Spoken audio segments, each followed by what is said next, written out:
जब जिंदगी से तंग आ जाओ तो आत्महत्या के विचार मत बनाना, सन्यास के विचार बनाना। तुम्हारे विचार तुम्हारे जीवन को पवित्र कर देंगे, ध्यान रखिए। मरने के भाव मत बनाइए, सन्यास के भाव बनाइए, वैराग के भाव बनाइए। और एक बात और बता रहा हूं, 3 चीज बड़े झटके में होती हैं, ध्यान रखना।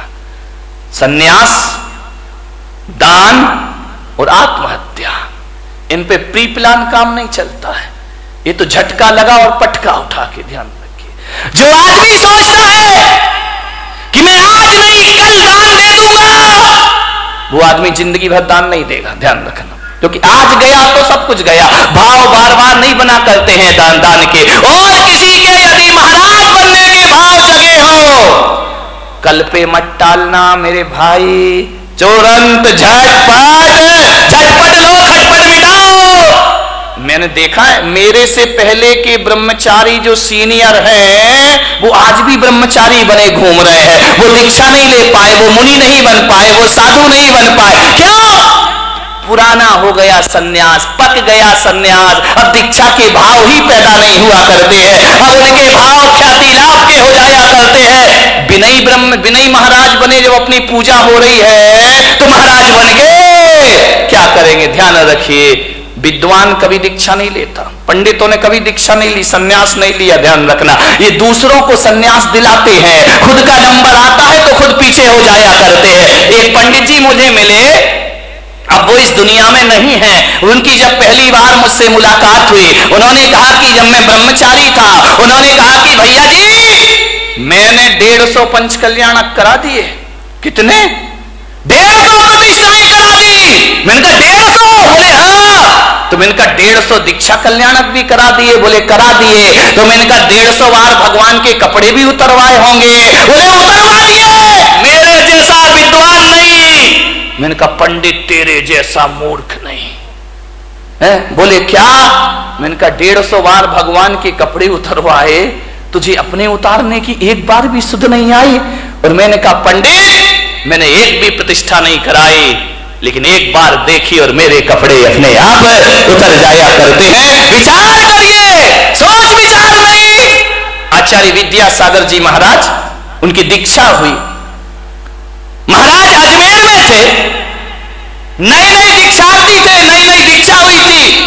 बड़ा प्यारा प्रसंग है उनका। और जब उनके पास एक विद्वान पहुंचा, विद्वान ने देखा, महाराज की आदत है, नेचर में है, स्वभाव में है, कोई बनावटी जीवन नहीं है उनका, ध्यान रखिए। सिर उनका झुका रहता है, शुरू से ही झुका रहा, कभी नजरें उठाकर नहीं देखे। पंडित गए, विद्वान गए, पोथी पत्रा लेकर,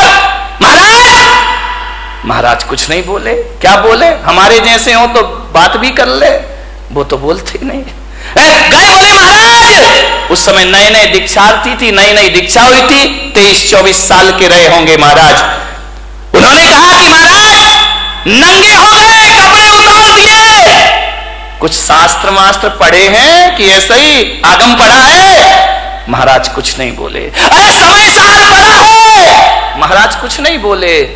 बोले बस कपड़े उतार के बैठ गए, रोटियां मिल रही हैं समाज की, आराम से जय जयकार, ख्याति लाभ। समय सार पढ़ाया आपने? जब 3 बार उसने बोला तो महाराज ने कहा अब तो जवाब देना जरूरी, अब बहुत ज्यादा पानी सर से ऊपर हो रहा है।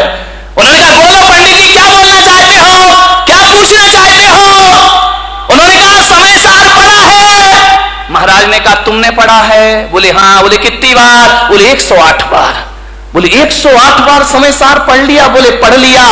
आचार्य से पूछा आपने पढ़ा है? महाराज ने कहा पंडित जी हमने तो 108 बार नहीं पढ़ा है, हमने एक बार पढ़ा और कपड़े उतर गए, और तुम 108 बार पढ़ रहे हो और आज तक कपड़े उतारने की सुध नहीं है। आज तक सन्यास की बात नहीं है, क्या पढ़ा है तुमने? हमने एक बार पढ़ा और जिंदगी बदल गई।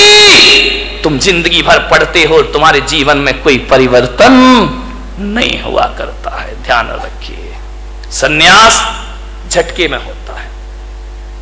जिस दिन भाव बने तुरंत प्री प्लान नहीं, आज नहीं। कई हैं लेंगे महाराज बुढ़ापे में दीक्षा ले लेंगे, अभी बच्चा मेरे पास आया, बोले महाराज मैं दीक्षा लेना चाहता हूं, आपके साथ चलूं?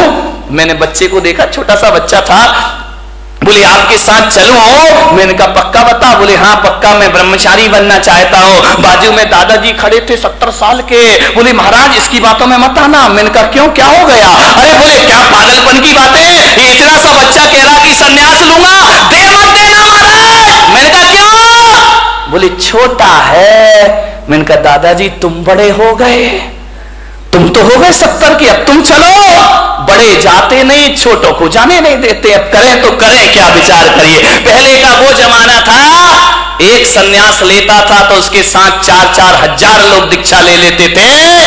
आज एक दीक्षा लेता है तो 4000 रोकने को खड़े हो जाते हैं कि काय को ले लिया है, पंचम काल है, क्यों बर्बाद कर रहा है, मत ले दीक्षा। बाहरे जमाना, जब बच्चा बिगाड़ते हो तो ख्याल नहीं आता, बिगड़ जाता है तो फिर महाराज तुम्हें याद आते हैं। ध्यान रखिए, सन्यास झटके की चीज, झटके की चीज। मन में भाव जगे, घर छोड़ देना। एक बात ध्यान रखना विठल भाई, विठला, घर, तुम ज्योतिषाचार्य हो ना, घर प्रवेश का जो मुहूर्त होता है, किसी ने मकान बनाया, वास्तु का मुहूर्त होता है, घर प्रवेश का मुहूर्त होता है, लेकिन किसी ज्योतिष ने घर त्याग का कोई मुहूर्त बताया है क्या? ध्यान रखना, घर प्रवेश का मुहूर्त है लेकिन घर छोड़ने का कोई मुहूर्त नहीं हुआ करता है। जब तेरी डोली निकाली जाएगी, बिन मुहूर्त के उठा ली जा। घर छोड़ने का कोई, जिस दिन घर छोड़ दो वही शुभ मुहूर्त हुआ करता है, इससे ज्यादा शुभ मुहूर्त दुनिया में कोई दूसरा। सन्यास के भाव आए, तुरंत ले लेना, देर मत करना, कल पर मत टालना, आज ही कर लेना, अभी कर लेना, छोड़ देना घर। ध्यान रखिए, मान्यवर, दान तुरंत, भाव बने तुरंत बोलो।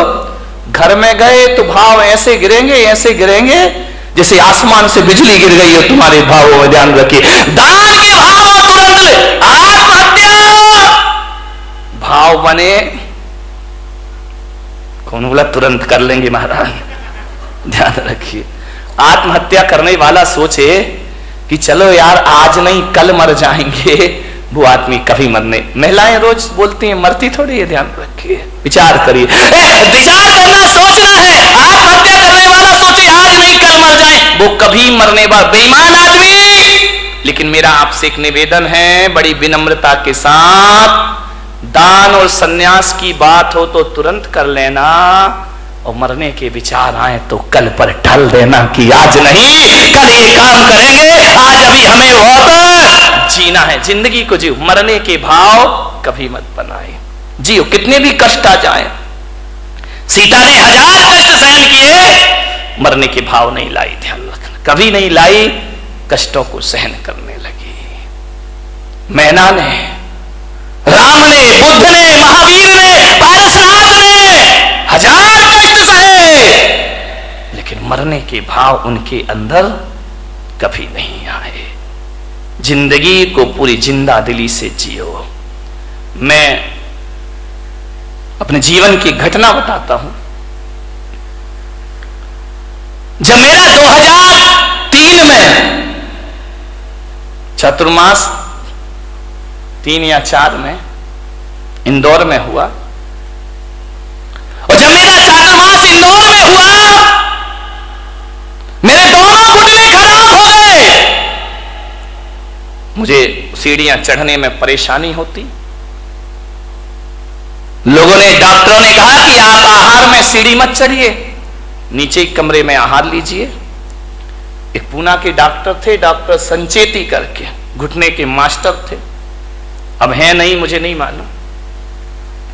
उनसे मेरी जांच हुई पूना में, MRI कराई घुटनों की।